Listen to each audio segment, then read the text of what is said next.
Strengthening the public transport system has been one of the core visions of the government.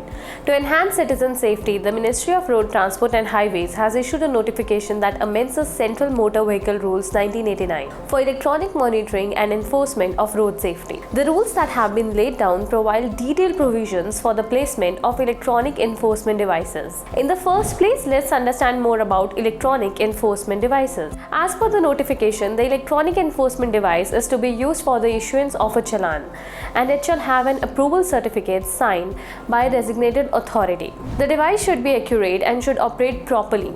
Also, the approval certificate shall be renewed on a yearly basis. The electronic enforcement device means a speed camera, closed circuit television camera, speed gun, body wearable camera, dashboard camera, automatic number plate recognition, wing machine, and any other such technology. Here, body wearable camera may be worn by a police officer, transport official, or any other authorized official, and the official is required to notify the same to the offender. Similarly, for enforcing the traffic rules, a dashboard camera may also be placed on the dashboard of any police vehicle or in any other authorized vehicle, and such offender or official shall notify the offender that he or she is being recorded through the camera. To avoid any obstruction, line of sight issues, or interruption in traffic flow, state governments are also required to ensure that appropriate electronic enforcement devices are placed at high risk and high density corridors and national highways and state highways. These devices should also be placed at critical junctions,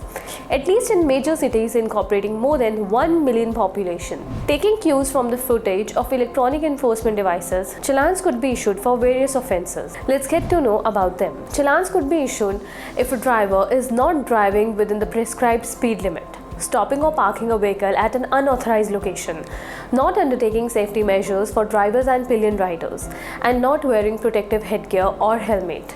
Other offences include jumping a red light, violating a stop sign, using handheld communication devices while driving, passing, or overtaking other vehicles in a manner contrary to law, driving against the authorized flow of traffic, and driving in any manner that falls far below what could be expected of a competent and careful driver. Apart from these, driving vehicles exceeding permissible weight, driving without a safety belt, goods carriage carrying passengers, and failure to provide free passage to emergency vehicles would also be taken into account for issuing challans.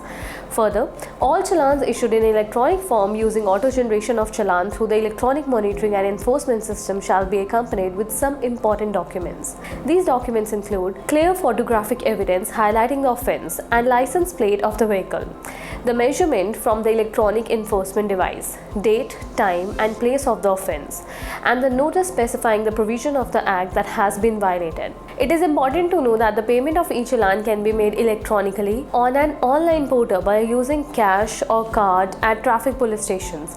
It could also be submitted at the designated places or the e-payment gateway of the e-challan system as specified by the states. To improve the road safety scenario, the government is constantly evolving policies and ensuring efficient and safe transportation, thus enhancing connectivity, establishing quick mobility, and accelerating socio-economic development. We will be back with some more updates. Thanks for watching.